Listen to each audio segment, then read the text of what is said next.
Delhi high court ने यहां medical oxygen के संकट को लेकर यहां संज्ञान लिया है और सीधे ये बात कह दी है कि राज्य और केंद्र की सरकारों की तरफ से अब तक जो मेडिकल ऑक्सीजन उपलब्ध करवाने को लेकर जो कदम उठाए गए हैं पूरी तरह नाकाफी हैं और ज्यादा सख्ती के साथ कदम उठाए जाने की जरूरत है और ज्यादा युद्ध स्तर पर मेडिकल ऑक्सीजन की व्यवस्था करनी होगी।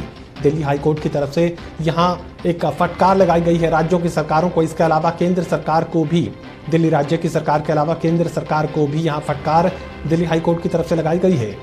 अब तक के उठाए गए कदम पूरी तरह नाकाफी।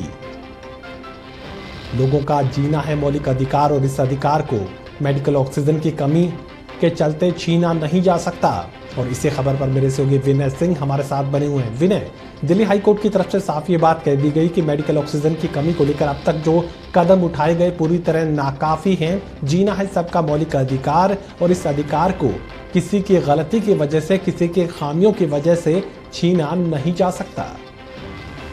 देखिए, बिल्कुल जिस तरह से दिल्ली में अभी फिलहाल कई अस्पतालों में ऑक्सीजन इमरजेंसी की बातें सामने आ रही हैं, तो उसको लेकर कई अस्पताल दिल्ली हाई कोर्ट का भी रुख कर रहे हैं।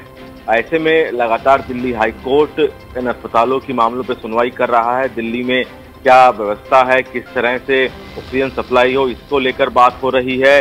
दिल्ली हाई कोर्ट ने सख्त टिप्पणी करते हुए कहा कि ये एक आपराधिक स्थिति है, जिस तरह कार्रवाई की जा रही है, ऑक्सीजन को लेकर उठाए जा रहे कदम संतुष्ट नहीं है। यानी कि ऑक्सीजन सप्लाई को लेकर अभी तक जो भी कदम, चाहे वो राज्य सरकार हो चाहे केंद्र सरकार हो, जो कदम उठाए हैं उससे हाई कोर्ट संतुष्ट नहीं दिखा है।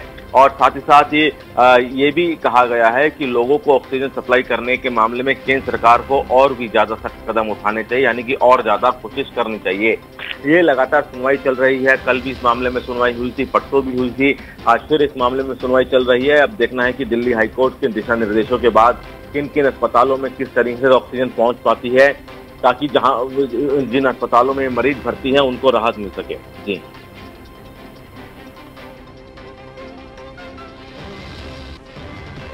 विनय, क्या सिर्फ यहाँ पर एहतियातन ये बात कही गई है कि और ज्यादा सख्ती के साथ काम करने की जरूरत है, या किसी की जिम्मेदारी भी तय की गई है? मेडिकल ऑक्सीजन की कमी से अगर अस्पतालों में मौत होती है तो उसके लिए जिम्मेदार कौन होगा? क्या ये जिम्मेदारी भी हाईकोर्ट की तरफ से तय की गई?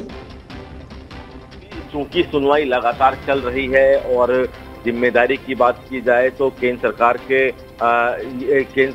की तरफ से बताया गया कि जो हाई कोर्ट को बताया गया कि जो उनके नोडल ऑफिसर हैं वो लगातार दिन रात इस मामले को लेकर काम कर रहे हैं। उनका कहना है कि 3 रातों से बिना किसी नींद के सीधे काम कर रहे हैं। तो जो नोडल ऑफिसर हैं इस मामले में, उनके लिए कहा कि वो अपनी पूरी तरह से कोशिश कर रहे हैं कि ऑक्सीजन की जो किल्लत के अस्पतालों में सुनने को आ रही है वो दूर हो सके।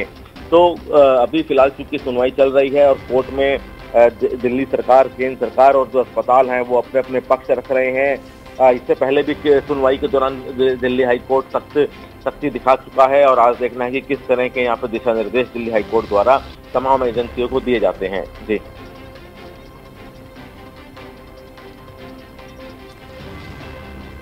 चलिए विनय, इस पूरी जानकारी के लिए आपका शुक्रिया। मेरे सहयोगी विनय सिंह ये जानकारी दे रहे हैं कि न सिर्फ दिल्ली बल्कि एनसीआर के इलाकों में भी यहाँ जबरदस्त संकट का सामना अस्पतालों को करना पड़ रहा है और ये वजह कि हाई कोर्ट का रुख लगातार अस्पतालों को करना पड़ रहा है। चाहे दिल्ली के तमाम अस्पतालों का जिक्र किया जाए, तमाम अस्पतालों का अब हाई कोर्ट की शरण में जाना पड़ रहा है सिर्फ मेडिकल ऑक्सीजन हासिल करने को लेकर। ये संकट लगातार गहराता जा रहा है।